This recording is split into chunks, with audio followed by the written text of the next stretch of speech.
Dadperfectrevenge. After I dropped Tim off at the airport, our housekeeper Angela called me and said, "Mr. Miller, please check the cameras. Don't go home." I watched and witnessed the woman I had married 8 months ago standing on our driveway, smiling, while a strange man was preparing evidence to frame me. I was so shocked I nearly fainted. My name is Bradley Miller. I'm 58 years old, and that camera footage saved my life. Without it, I'd be in prison for a crime I didn't commit. Let me tell you how this all started and how I fought back. The fog was thick that March morning when I drove Tim to Portland International. My 22-year-old son sat in the passenger seat, staring out the window like he'd been doing for months. We hadn't talked much since I married Michelle 8 months ago. Tim never liked her, said she was trying to replace his mother's memory too fast. Sarah, my first wife, had died of cancer 18 months earlier after 28 years of marriage. We'd built our construction company together, Miller and Associates. Started in my garage in 1995, grew it into one of Portland's most trusted residential contractors. Sarah handled the books while I ran the crews. When cancer took her, I thought my world was over. Michelle Rodriguez came into my life through a grief support group. She was beautiful, understanding, said all the right things about loss and healing. We married quickly, maybe too quickly. Tim warned me, but I was lonely, and Michelle seemed like a second chance. "You sure about this semester abroad program?" I asked as we pulled into the airport departures. Tim grabbed his backpack without looking at me. "Yeah, Dad, I need some space to think. About everything." He meant about Michelle, about us, about how different our house felt now. Tim was a senior at Portland State, studying business, planning to join the company after graduation. But lately, he'd been distant, almost angry. "Tim, I know you miss your mom. I do too. But Michelle isn't trying to replace her." He finally looked at me. "Isn't she? She redecorated Mom's office, changed the garden Mom planted. Acts like she built this life with you." I didn't have a good answer. Michelle had been making changes, said it would help us move forward together. But maybe Tim was right. Maybe it was too much, too fast. "We'll talk when you get back, okay?" Tim nodded, shouldered his bag. For a second I thought he might hug me, like when he was younger. Instead, he just said, "Be careful, Dad. Something feels off about her." Then he disappeared into the crowd, leaving me sitting in Michelle's sedan. My truck was in the shop, watching my son walk away feeling like a stranger. My phone buzzed as I merged onto Highway 26. Angela Brown, our housekeeper. She'd worked for Sarah and me for 5 years, stayed on after Sarah passed, kept working when Michelle moved in. Angela was 55, had lived through her own hardships. Her daughter Rebecca had died of heart problems 3 years ago. I'd helped with the medical bills when insurance failed them. $85,000 from the business account. Never told Michelle about it. Angela never called unless something was important. She had a key, handled the house while we were gone, knew our routines better than we did. "Mr. Miller, you need to check the cameras right now." "What cameras?" "The security system, the ones at the house." Her voice was shaking. "Mr. Miller, don't come home until you do. Find somewhere safe first." My pulse kicked up. Angela wasn't dramatic. If she was calling like this, something was very wrong. "Angela, what happened?" "I can't explain over the phone. Just please check the cameras. Don't come home." The line went dead. I pulled into the first parking lot I saw, a strip mall near Gresham. My hands were unsteady as I opened our security app on my phone. We'd installed the system 3 years ago after some break-ins hit our neighborhood. 4 cameras, front porch, driveway, backyard, garage. Michelle had insisted on good coverage after Sarah died, said she felt safer. I scrolled to the garage feed and hit rewind. Timestamp showed 7:15 a.m., right after Tim and I had left for the airport. I'd been driving Michelle's car because my F-150 was getting the transmission fixed, supposed to pick it up tomorrow. What I saw made my blood turn to ice. There in grainy color was my pickup truck parked in our driveway. But that was impossible. My truck was at Jerry's auto shop across town. I'd dropped it off 3 days ago. 2 men stood next to a truck that looked exactly like mine. Same blue paint, same toolbox, same company decals on the sides. One guy I didn't recognize, dark jacket, baseball cap pulled low. The other one made my stomach drop. Richard Hayes. Early 40s, always wore expensive suits, carried himself like he owned every room he entered. Michelle had brought him home 6 months ago, introduced him as our new financial advisor, said he specialized in helping widowed people manage their assets and plan for the future. I watched Rick crouch beside the driver's side of the truck. The other man handed him something, a black package about the size of a shoebox, wrapped tight with duct tape. Rick didn't hesitate. He slid underneath the vehicle like he'd done this before. 90 seconds later, he emerged, brushing dirt off his suit jacket. The package was gone. The other man spoke into his phone, loud enough for the security mic to pick up. Package delivered. Target secured. Just like we planned. Rick pulled out his own phone and took photos. Multiple angles. Driver's side, rear bumper, license plate. He was documenting that it was my truck, my vehicle, my responsibility. Then both men walked away like nothing had happened. I replayed the footage 3 times, trying to make sense of what I was seeing. Rick Hayes, the man my wife trusted with our financial future, had just planted something under what appeared to be my truck, something they wanted discovered, something that would destroy me. I switched to the front porch camera and rewound to 7:20 a.m. There was Michelle, stepping out in her usual business suit, coffee mug in hand. She looked toward the driveway where Rick and his partner worked. She didn't look surprised. She didn't call out. She didn't seem concerned. Instead, she smiled, small, satisfied, like she was watching a plan come together. Then she went back inside. I sat in that parking lot staring at my phone screen, world tilting. The woman I'd married 8 months ago. The woman I'd trusted with my grief and loneliness. The woman sleeping in the bed I'd shared with Sarah for 28 years. She'd just watched someone frame me for a crime I didn't commit. My phone buzzed, Michelle calling. I stared at her name on the screen, thumb hovering over the answer button. Part of me wanted to pick up, demand an explanation, scream, beg, do something. But that smile kept flashing in my mind, that satisfied, cold smile. I let it go to voicemail. I started the sedan and drove, mind racing. Couldn't go home, couldn't confront them yet. Didn't even know what they'd planned or what crime they were setting me up for. I was 58 years old, had built a successful business with my bare hands, owned half the block where I lived. Now I was running like a fugitive from my own life. 20 minutes later, I was back at Portland International, parking garage level 3. If they'd planted something in my truck, I needed to know what I was dealing with. But first, I had to figure out how they'd gotten my truck in the first place. I called Jerry's auto shop from the parking garage. Jerry, it's Brad Miller. Quick question about my F-150. You still have it? Yeah, Brad. Transmission's done, but we're waiting on a part for the exhaust. Should be ready tomorrow, like we said. Has anyone else been asking about it? Anyone come by to look at it? Silence. Then, funny you should ask. Yesterday some guy in a suit said he was your insurance adjuster. Needed photos for a claim, showed me some. Paperwork with your name on it. I let him take pictures, figured it was legit. My stomach dropped. What kind of pictures? Inside, outside, license plate, VIN number. Said he needed documentation for some accident report. Guy seemed professional. Knew your name and everything. Jerry, I never filed any insurance claim. I need you to lock that truck down. Don't let anyone near it. Jesus, Brad, you think someone's trying to steal it? Something like that? I'll be there tomorrow to pick it up. I hung up and leaned against a concrete pillar. Rick had photographed my truck at the shop, probably got copies of my registration and VIN. Then he'd found an identical truck, same make, model, year, color, and put my company decals on it. The truck in the driveway footage wasn't mine. It was a duplicate, which meant whatever they planted was in that fake truck, not my real one. But the photos Rick took would show the license plate, the company logos, everything that would make it look like mine. Perfect for framing me. I drove to a hardware store and bought what I needed. Latex gloves, plastic bags, a small tool kit, and a flashlight. Paid cash. The clerk didn't even look up. From there, I found the truck. It took 3 hours of driving around industrial areas where someone might abandon a vehicle temporarily. I found it parked behind a defunct warehouse in southeast Portland, right where someone would leave it until they were ready to tip off the police. The truck was locked, but 30 years in construction teaches you things. I had it open in 2 minutes.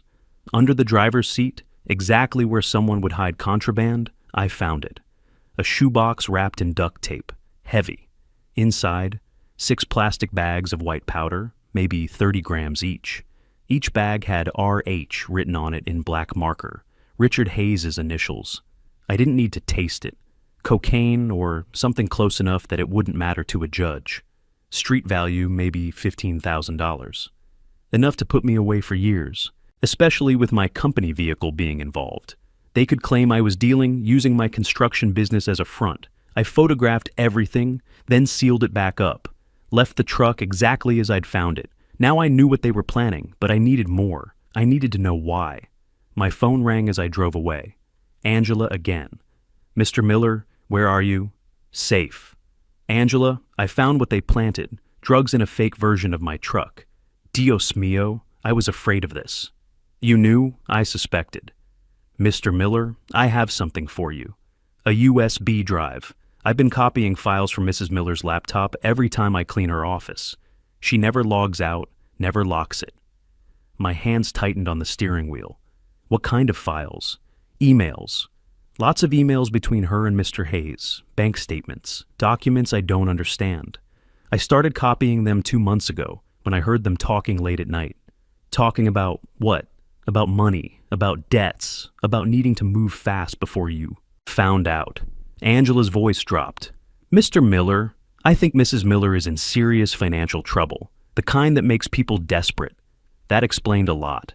Michelle had expensive tastes, drove a new BMW, wore designer clothes, went to high-end spas every week. I'd assumed she had her own money from her previous life. Never asked too many questions, figured it wasn't my business what she spent. Can we meet? Yes, but carefully. They think I'm home sick today. I can meet you at the rest stop on Highway 26, mile marker 42, 1 hour. The rest stop was nearly empty when I arrived. Just a couple of truckers and Angela's Honda parked by the picnic tables. She looked nervous, kept checking the road behind us. I brought sandwiches, she said, setting a paper bag on the table. Figured you weren't eating much today. I wasn't hungry, but the gesture meant everything. Angela had risked her job, maybe her safety, to help me. Why are you doing this? She was quiet for a moment. You remember, Rebecca? My daughter? Of course, Rebecca Brown. Heart problems since birth. Finally needed surgery at 28, but the insurance company found a way to deny the claim. Experimental procedure, they said. Not covered. When she needed that surgery, I came to you crying, begging for a loan. $85,000. You didn't hesitate. Wrote the check that same day. Told Mrs. Sarah it was for new equipment. I remembered. Sarah never questioned it. Trusted me to make the right decisions for our business, our employees, our friends. Rebecca lived 6 more months because of that surgery. 6 months I got to hold my baby, talk to her, tell her I loved her. You gave me that time. Angela's eyes filled. Mrs. Miller, she's not a good woman. She sees people like furniture, useful or not useful. I've been watching her for months, and I know she's planning something terrible. She handed me the USB drive. Everything I could copy is on here. I hope it's enough. I drove to my dad's old hunting cabin in the Mount Hood forest. Michelle had been there once, 2 years ago, when I was thinking about selling it. She'd taken one look at the no electricity, no running water, no cell service situation, and told me to get rid of it. I'd kept it anyway, paid the property taxes, never mentioned it again. Now I was grateful for that decision. The cabin was exactly as I'd left it, dusty, cold, but private. I fired up my laptop using the portable battery I kept for emergencies and plugged in Angela's USB drive. 347 files, 5 months of emails between Michelle and Rick, financial documents, bank statements showing transactions I'd never seen, legal documents I'd never signed. I started reading and felt sick. The first emails were professional, investment advice, portfolio planning, retirement strategies. Then, around December, the tone changed. From Michelle. How much longer do we have to pretend? I'm tired of playing the grieving stepmother. From Rick. Patience. Widowers with assets require careful handling. Rush it and they get suspicious. January emails revealed more. Bradley's asking questions about the withdrawals. We need to move to phase 2 soon. Phase 2 is ready when you are. The debt situation can't wait much longer. What debt situation? I said out loud to the empty cabin. I found out 20 pages later. Michelle owed $180,000 to various creditors. Credit cards, business loans, something called Rodriguez. consulting LLC that had failed spectacularly 3 years ago. She was broke, worse than broke, desperate. She'd married me for my money, the construction company, the house, the life insurance policy Sarah had insisted I increase when she got sick. I was worth about $800,000 total, enough to solve all Michelle's problems and set her up for life. But she couldn't just divorce me. Oregon was a no-fault state, but prenups still mattered. We'd signed one at her suggestion, said she wanted to protect her own assets. What I hadn't realized was that it protected mine too. In a normal divorce, she'd get very little, so they'd chosen a different route. Frame me for drug trafficking, have me arrested, discredited, and imprisoned. Then Michelle could claim the assets as my innocent wife, sell everything while I was locked up, and disappear with Rick to start over somewhere else. The timeline was laid out in detail. Plant the drugs, tip off police, have me arrested. Michelle plays the shocked wife, gets sympathy from the community. Rick helps her manage the crisis, liquidates assets quickly to save what they can. Within 6 months, everything would be sold and they'd be gone. But there was one problem they hadn't solved yet: Tim. The emails about my son made me sick. What about the kid? He might ask questions. Tim's easy to handle. College debt, some gambling problems he's ashamed of. I can buy his silence. Maybe even get him to testify about his stepfather's erratic behavior since his mother died. How much to flip him? $50,000 should do it. Pays off his debts. Gives him a reason to cooperate. They'd targeted my son, used his financial struggles and grief over his mother to manipulate him into helping destroy me. I closed the laptop and sat in the dark cabin, listening to wind through the pine trees. Michelle and Rick had planned every detail. The frame-up, the asset grab, even turning my own son against me. But they'd made one mistake. They'd underestimated Angela Brown. And now I had proof of everything. I called Tim that night from the cabin. He answered on the second ring, voice cautious. "Dad, where are you?" "Michelle's been calling everyone, says she's worried sick." "Tim, I need you to listen very carefully. I need you to hear the whole truth." For the next 2 hours, I walked my son through everything. The camera footage of Rick planting evidence, the emails between Michelle and Rick planning my destruction, the financial records showing stolen money, the pattern of targeting other widowers. I watched Tim's face change as he realized what they'd done. First confusion, then anger, then something that looked like relief. "Dad, I'm so sorry. I didn't know how deep this went. Tell me about the gambling debt." Tim's shoulders sagged. "It's real. Started small. Online poker, sports betting. By the time I realized I was in trouble, I owed $45,000. Credit cards, student loans, some offshore sites that don't mess around when you can't pay. Why didn't you come to me? Because I was ashamed. Because you and Mom raised me better than that. Because I thought you'd be disappointed." He wiped his eyes. "Rick found out somehow. Showed up at my dorm 3 months ago.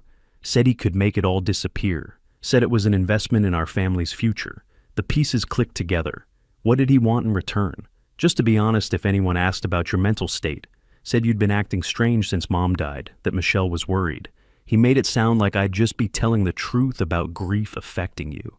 And you believed him." "Yeah, because Michelle backed it up. She'd call me every week, tell me you were having mood swings, paranoid episodes, that she was scared sometimes." Tim looked at me directly. "Dad, they made me think you were falling apart, that I needed to protect Michelle from you. The manipulation was perfect. Isolate me from my son, make him think I was unstable, use his guilt and fear to control his testimony.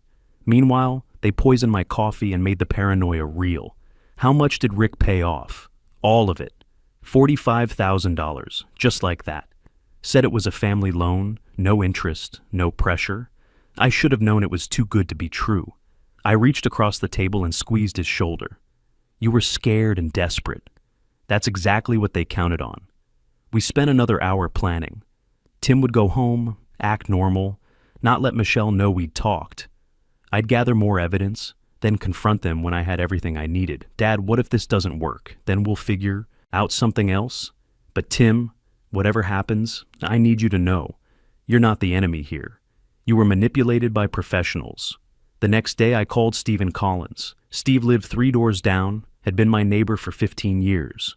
Retired phone company technician, New electronics better than anyone I trusted. Steve, I need help. Can't explain over the phone.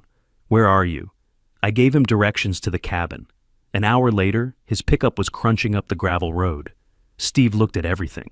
The footage, the emails, the financial records. When the last video finished, he sat back in his chair and shook his head. Brad, that woman's poison. Pure poison. What do you need? More cameras. I need to catch them in the act, confessing on tape.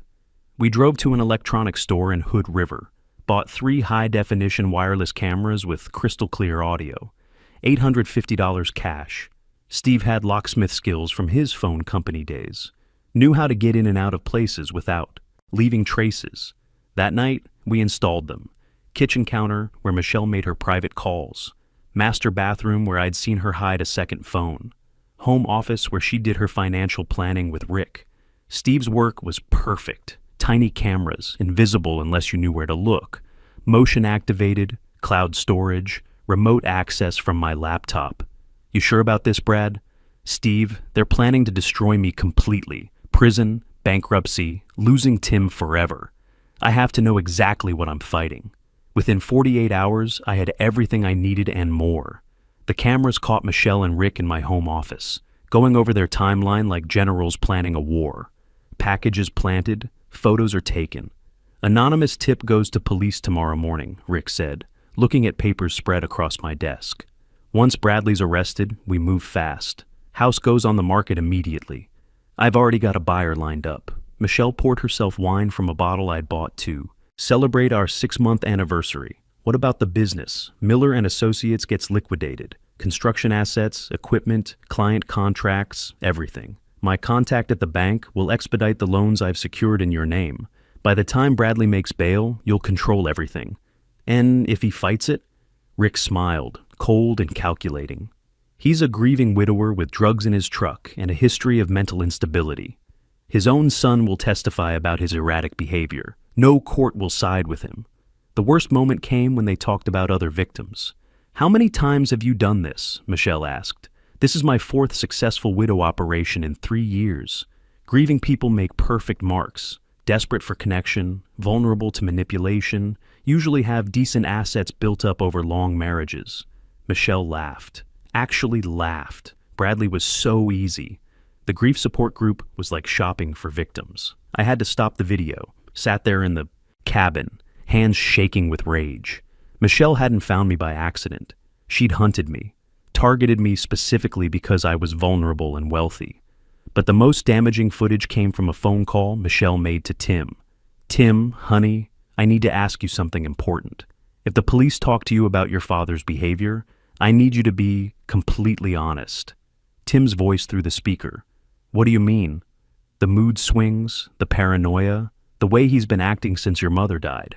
I'm worried he might be having some kind of breakdown. Michelle, I don't know. Dad seems sad, but not crazy. Sweetheart, I live with him. I see things you don't see when you're away at school. He talks to himself sometimes. Gets angry over nothing. Last week he accused me of stealing money. Dad accused you of stealing $50,000 from the business account. Can you believe that? I would never steal from family. But he was so convinced, so angry, it scared me. The lie was smooth, practiced. Michelle had stolen $47,000, but she flipped it, made herself the victim of my paranoid accusations. Tim, if something happens to me, if your father does something he can't take back, I need you to tell the truth about what you've witnessed. Can you do that for me? Yeah, okay. If you're really scared, maybe you should call someone. I'm hoping it won't come to that. But thank you, sweetheart. You're such a good boy. I saved every second of footage. Hours of evidence showing premeditated conspiracy, financial fraud, emotional manipulation of my son. They'd built an airtight case to destroy me, but now I had an even better case to destroy them. Time for the confrontation. I called Michelle from the burner phone. We need to talk. Tomorrow night, 8 p.m. at the house. Her reply came fast. Fine. But I'm bringing my lawyer. Bring whoever you want. This ends tomorrow. I texted Tim. Come home tomorrow night, 7:30. Don't tell Michelle we talked. Then I called Kevin Thompson, my tech guy, and set up something special, a live stream. If I was going down, the whole world would watch. If I was fighting back, I wanted witnesses. Kevin, I need 1,000 people to watch this happen in real time. Brad, you sure about this? Once it's live, there's no taking it back. I'm sure. They want to destroy me in private. I'm going to expose them in public. That night, I sat in the cabin planning every word, every moment. Tomorrow, Michelle and Rick would walk into my house thinking they were attending my surrender. Instead, they'd be walking into their own trial, the house I'd built with my own hands where Sarah and I had been happy for 28 years, where Tim had grown up. It was about to become a courtroom, and I was going to be the judge. The confrontation happened in my living room at 8 p.m. sharp. The house I'd built with my own hands where Sarah and I had raised Tim, where we'd been happy for 28 years. Tonight it would either be my courtroom or my funeral. I'd arrived an hour early to set up. Kevin's live stream was ready, cameras positioned, audio tested, chat moderation prepared. Tim was hiding in the kitchen, out of sight, but ready when I needed him. Michelle walked in first, confident as always, wearing the navy business suit I'd bought her for our wedding. Behind her came Rick in his expensive charcoal suit, briefcase in hand. They thought they were attending my surrender. "Hello, Bradley," Michelle said, like we were meeting for dinner. "You look tired." "I am tired, Michelle. Tired of the lies." Rick set his briefcase down, pulled out a legal folder. "Bradley, we're here to help you through this difficult situation. I understand there's been some confusion about finances." "Confusion?" I opened my laptop on the coffee table. "Is that what we're calling it?" Michelle glanced at the screen, saw the viewer count climbing. "What is this?" "This is 800 people who've been following your story. They know about the planted drugs. They know about the stolen money. They want to see how this ends." Rick stepped forward. "Turn off the camera, Bradley. No." The viewer count hit 1,200. Comments were pouring in. People from the blog Kevin had created, neighbors who'd shared the story, strangers who'd stumbled across the stream. I clicked play on the first video, Rick and his partner planting the package under my truck, Michelle smiling on the porch, watching it happen. Michelle's face went pale. "That's not what it looks like." "What does it look like, Michelle?" "I don't know what Rick was doing. I had nothing to do with that." I played the second video. Michelle and Rick in our bedroom, planning my arrest, discussing asset liquidation, laughing about how easy I'd been to manipulate. The chat exploded with outrage. Comments flying faster than I could read. Viewers sharing the stream, tagging news outlets, demanding justice. "Still don't know what Rick was doing?" I asked. Michelle lunged for the laptop. I stepped between her and the screen. "It's too late, Michelle. Everyone knows." Rick's composure finally cracked. "You don't understand what you're dealing with. There are people involved in this who don't forgive. Is that a threat? It's a fact." The viewer count hit 2,000. Then Tim walked through the kitchen doorway. Michelle's face went white as paper. "Tim, what are you doing here?" "I'm here to tell the truth, Michelle." Tim looked directly at the camera, at the 2,100 people now watching. "My name is Tim Miller. I'm 22 years old. These people manipulated me into testifying against my father. Rick Hayes paid off my $45,000 gambling debt in exchange for false testimony about my dad's mental state. They told me my father was unstable from grief. They lied to me for months." Michelle reached for him. "Tim, sweetheart, you don't understand." "Don't touch me." Tim pulled away. "You made me think my dad was dangerous, that I needed to protect you from him. You used my mother's death against us." His voice broke, but he kept going. "My father is the best man I know. He built this company from nothing. He saved lives, including our housekeeper's daughter, when insurance failed her. He loved my mother for 28 years and grieved her honestly. And you turned that grief into a weapon." The chat was going wild. Comments of support for Tim, outrage at Michelle, demands for their arrest. I played the final video. Michelle's phone call to Tim, manipulating him with lies about my paranoid accusations and mood swings. "I never accused you of stealing, Michelle. I questioned some withdrawals, quietly, privately. But you twisted that into evidence of mental breakdown." Michelle was crying now, makeup running. "Bradley, please. I made mistakes, but I love you. You love my bank account." Rick grabbed his briefcase. "We're leaving." "No, you're not. Sirens outside. I'd called Detective Patricia Smith 3 hours ago, sent her links to everything. The blog, the videos, the financial records. Detective Smith walked in with two uniformed officers. She'd spent the afternoon reviewing evidence, coordinating with the DA's office. Michelle Rodriguez Miller, Richard Hayes. You're under arrest for conspiracy to commit fraud, drug possession with intent to frame, and financial theft. They read Michelle her rights as they cuffed her. She was sobbing, mascara streaked, the confident woman completely gone. Bradley, please don't let them do this. We can work this out. I'll give back the money. I met her eyes one last time. You didn't just steal money, Michelle. You stole 2 years of Tim's trust in me. You poisoned my coffee every morning for months. You turned my grief into your profit opportunity. Rick remained cold as they arrested him. Just before they let him out, he looked at me. This isn't over. There are others involved, people who invested in this operation. Detective Smith stepped forward. Is that another threat, Mr. Hayes?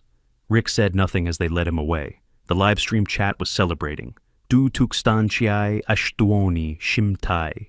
Viewers watching justice happen in real time. Comments pouring in from neighbors, strangers, people sharing their own stories of being targeted by predators.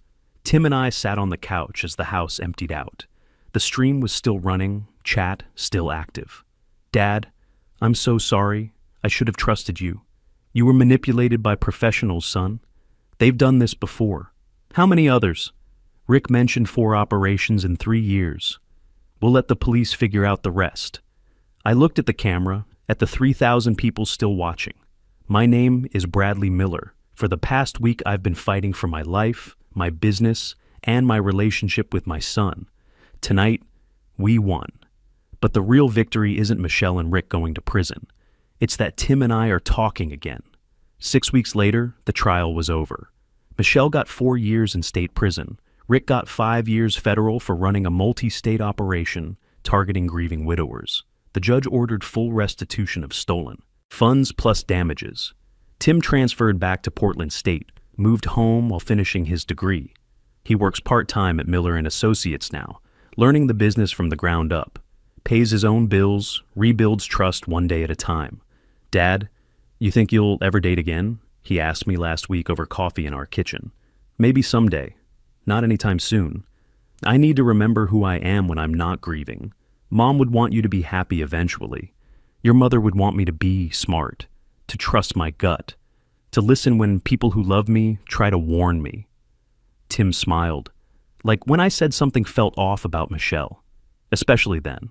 The live stream video went viral. 2.3 million views in the first month. News outlets picked it up. I did a few interviews about financial predators targeting grieving spouses, warning signs to watch for, how to protect yourself.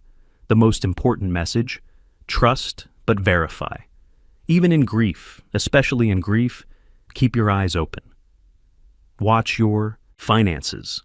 Listen to family who express concerns. And remember that real love doesn't isolate you from the people who've always been in your corner. Angela still comes by twice a week, won't let me pay her extra despite everything she did to save me.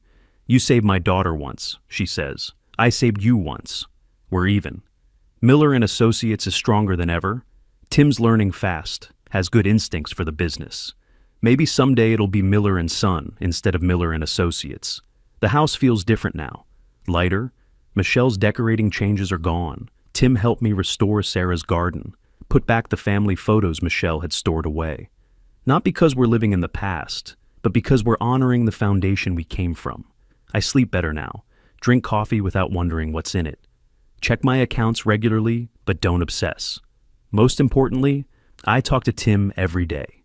Really talk, not just surface conversation. 2 months ago, he brought a girl home from school.